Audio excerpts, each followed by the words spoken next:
Hello viewers, நீனோ பார்க்க போறது ஒன் பீஸ் எபிசோட் 1081 பார்ட் 1.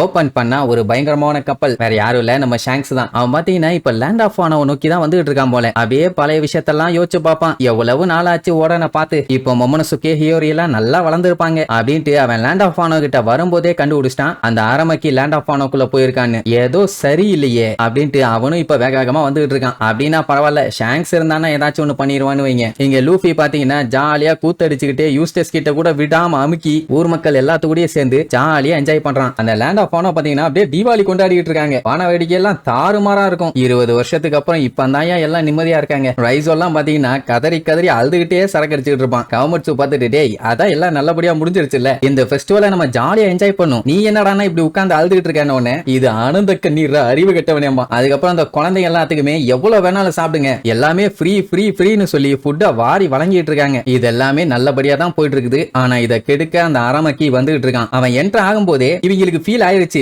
எவனோ பவர்ஃபுல்லா வந்துட்டு இருக்கான்னு. அவுட் சைடுல இருந்து பேட் வைபை ஃபீல் பண்ண முடியுது அப்படின்ட்டு அகசாயான அத்தனை பேருமே கிளம்பிட்டாங்க. இத்தனைக்கும் இவங்க எல்லாம் அங்கங்க பிரிஞ்சிருந்தாங்க. பட் இப்படி ஒரு மோசமான ஃபீலிங் வந்து அடுத்த செகண்டே ஒண்ணு சேர்ந்துட்டாங்கன்னா பாருங்களேன். டெஞ்சிரோ பாத்தீங்கன்னா லூஃபி மத்தவங்க எல்லாருமே இப்பதான் சண்டை போட்டு காயத்தெல்லாம் சரி பண்ணிட்டு இருக்காங்க. அதனால இந்த மேட்டர் அவங்களுக்கு தெரிய வேண்டாம், நம்மளே என்ன எதுன்னு பார்த்து முடிச்சு விட்டுருவோன்னு அரமக்கி எந்த பக்கம் வந்துட்டு இருக்கானோ அந்த இடத்துல கரெக்டா போய் நின்னுட்டு இருப்பாங்க. என்ன நடந்தாலும் சரி, இங்க நடக்கிற பஞ்சாயத்து லேண்ட் ஆஃப் ஆனோல யாருக்கும் தெரியக்கூடாது. ஃபெஸ்டிவல் எந்த ஒரு பஞ்சாயத்தும் ஆகாம அப்படியே நடக்கணும் அப்படின்ட்டு எல்லாம் ரெடியா நின்னுட்டு இருக்காங்க. இங்க ஆரம்பிக்கு பாத்தீங்கன்னா லூஃபியோட போட்டோ பார்த்துட்டு உன்னைய விட மாட்டேன்னு அப்படியே ஒரு வீர நட போட்டு வருவான். அவன் நடக்கிற இடத்துல எல்லாம் செடி முளைக்கும். வந்தவன் அகசாயனை பார்த்துட்டு இங்க பாருங்க கண்ணுகளா, எனக்கும் லூஃபிக்கும் மட்டும் தான் பஞ்சாயத்து, அதனால என்ன இருந்தாலும் நான் அவங்கிட்ட டீல் பண்ணிக்கிறேன், அதனால ஒழுங்கா வழிய விடுங்க, தேவையில்லாம உசுர விட்டுறாதீங்கம்மா. இவன் நேவியால்னு பார்த்தோன்னே தெரிஞ்சு போச்சு. இவனுக்கும் லூஃபிக்கும் செட் ஆகாதுன்னு தெரிஞ்சு போச்சு. பரவாயில்லையே, வெளி உலகத்தை பத்தி தெரிஞ்சு வச்சிருக்கீங்களேன்னு சொல்லிட்டு இருக்கும் போதே சண்டை ஸ்டார்ட் ஆயிரும். அவங்கள கொன்ன மாதிரிலாம் இவங்களை சட்டுன்னு அவனால கொல்ல முடியல. ஆனா சாம்ராஜ் எல்லாத்தையுமே போட்டு அட்டி துவத்தவன்னு துவச்சு எடுப்பான். ஒரு கட்டத்துல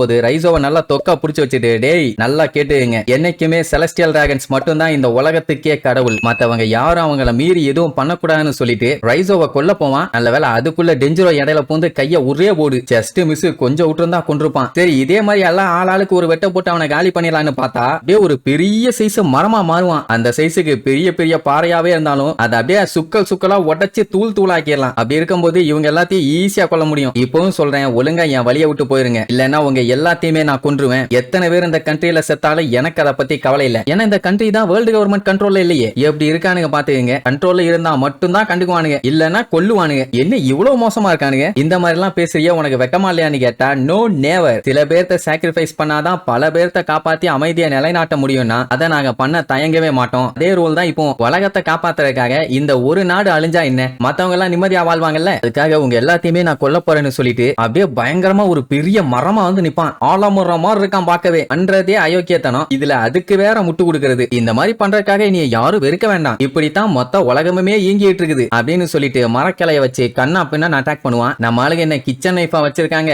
கட்டானா புல்லட்டையே வெட்டும். இந்த மரத்தை வெட்டாதான் அவன் அட்டாக் பண்ண கண்டமே நீங்க வெட்டி வீசுவாங்க. பட் இருந்தாலும் அவன் திருப்பி முளைச்சு வந்துகிட்டே தான் இருப்பான். இதுல இன்னொரு மேட்டர் என்னன்னா, 1000 பேர் 2000 பேரை கொண்டுட்டு தான் லூஃபி கிட்ட போகணும்னா நான் அதை பண்ண கூட தயங்க மாட்டேன்னு சொல்லிட்டு மறுபடியும் அட்டாக் பண்ண போவான். அப்பதான் யமட்டோவோட என்ட்ரி. கொய்யால எவ்வளவு தைரியம் இருந்தா இப்படி ஒரு வார்த்தை சொல்லுவேன்னு அவன் நட்டு மண்டையில நச்சுன்னு ஒரு அடி. அவன் அடிச்சு அந்த இடமே அதிருது. அப்படி ஒரு அடியா போட்டிருப்பான். எனக்கு தெரிஞ்சு லூஃபி சோரோ சஞ்சிக்கெல்லாம் எப்பவோ மேட்டர் தெரிஞ்சிருக்கும். இவங்களாலேயே ஃபீல் பண்ண முடியுதுன்னா அவங்களால ஃபீல் பண்ண முடியாதா என்ன? இங்க ஷாங்க்ஸோட ஆளுங்கெல்லாம் லூஃபி இந்த மாதிரி ஒரு பெரிய பைரட் ஆயிட்டான்னு தெரிஞ்ச உடனே அவங்களுக்கு சந்தோஷம் தாங்க முடியல. இது நிஜமாவே நம்ப முடியாத ஒரு விஷயம் தான். பைய கடைசியில சாதிச்சிட்டான் அப்படிங்கும் போது ஷாங்க்ஸே அவ்வளவு சந்தோஷப்படுவான். எப்படியும் இதுக்கப்புறம் நேவி ஆளுங்கெல்லாம் உள்ள என்ட்ரி கொடுப்பாங்க. ஷாங்க்ஸ் இருக்கான், லூஃபி இருக்கான், யூஸ்டஸ் கிட், லா மற்றும் நம் உறவினர்கள் எல்லாம் உள்ள இருக்காங்க. இதுக்கப்புறம் தான் இன்னும் ஒரு பெரிய போராட்டமே நடக்க போகுது. அது என்ன ஏதுன்னு அடுத்தடுத்த எபிசோட்ல பார்க்கலாம். டாடா.